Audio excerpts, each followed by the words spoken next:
So is mine. Okay. So you get me? Am I? Okay, great. Okay, thanks. Okay. Hi, officer. I just want to ask you a couple of questions regarding investigations for car crashes, that type of thing.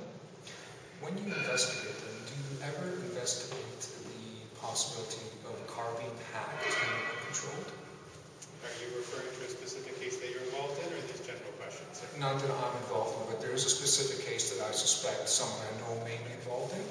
But I think there's a lot more cases across the country. Other people's investigations. I'm sorry? We can't discuss other people's investigations. Okay, so in general, in general, if I say to you, have you heard that cars can be hacked and remotely controlled and crashed? Have you heard that personally? So you don't have a specific question that pertains to you, sir? Is that what I understand? I want to give you some specific information about a case that I think might involve hacking, but in general, I think there's been a lot of cases of vehicles across Canada, possibly in the States as well, in the last couple of years, a lot of cases where vehicles have been hacked and crashed.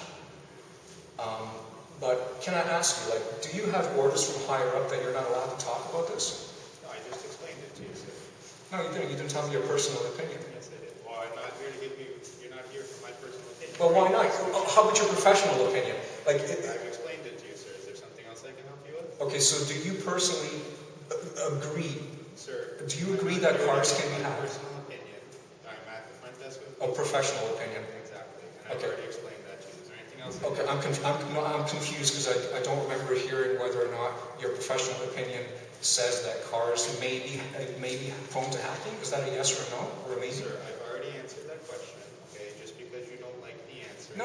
I'm sorry. I honestly don't understand you. I think you're probably a great guy. Listen, this is. Anything else I can help you with? Okay, so well, you heard it, folks. I can't get a question. I can't get an answer to my general question, so I'm just going to skip it then, and I'm going to go on to the information. So first, I want to tell you that there's a lot. I know that police agencies do occasionally look at social media for potential evidence. So this is a channel that I've been working on for months. It's all non-profit. It's on YouTube, and you may want to write it down. It's called I Suspect, my IT Pro Bro. And this channel involves accidents that I think are suspicious because of certain so-called coincidental evidence that I think points to my brother, who is an IT expert. When I say certain type of evidence, I mean numbers, for example. If there's an airplane or a vehicle that crashes on a certain date, it may involve numbers that are significant to him. For example, it could be his birthday, 9/27, could be my birthday, 5/12, that type of thing, or the model of the airplane, that type of thing. So there's a lot more information on my channel about that. There's about 49 or 50 videos on that channel. Each one, it deals either with cell towers that I think were hacked and manipulated past the safety range set up by the CRTC, and then with the accidents, whether it's airplane accidents, helicopter accidents, or surface vehicle accidents, all of them that I deal with on my channel have at least 2, 3, sometimes 4 so-called coincidences pointing to that individual accident that make me suspect him. And it usually involves numbers because he's a numerology enthusiast, right? So I'd really appreciate it if you would look at this channel. And if you think that the information, what I'm doing on it, if you think it's important information, then just please tell as many people as you can about it. It's all non-profit. And regarding the cell towers, that is also an issue that I think is happening on a daily basis. With the vehicles, I think they happen occasionally, like maybe a couple times a month or something. But with the cell towers, I think it happens on a daily basis because there's about 4% of the population that is extra sensitive to elevated electromagnetic radiation, such as the type that comes from cell towers. I'm among that 4% of the population. So when something goes wrong with the cell tower, whether it's an actual malfunction or whether the tower is hacked and made to malfunction, I notice I'm the canary in the coal mine, myself and a few other people. I've spoken to a few people here in Toronto and in other towns that are also sensitive to this type of energy. And because I get these headaches every day, and lots of times they happen at specific times of the day.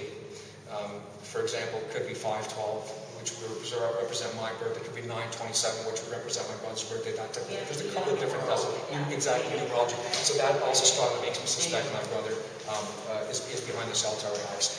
And see, the thing with the cell tower things, I think it's actually more dangerous than the vehicles because they're affecting people even who don't notice it. Like, you probably don't get the headaches yourself. And she doesn't get them, right? Because only about 4% of the population do. Okay. But even... So, sir, just yeah. quickly, if we can wrap it up. Yeah. Oh, is it 15 minutes or... 5 minutes. 5 minutes? Okay, great, yeah. So just a few minutes, please. Okay, so basically the cell tower issue is really important because... Cell tower issue, sir, it's the CRTC. Yeah, and I spoke to them, and you know what they told me? Sorry, what's your name, sir? Oh, Mr. Officer Mercier, okay.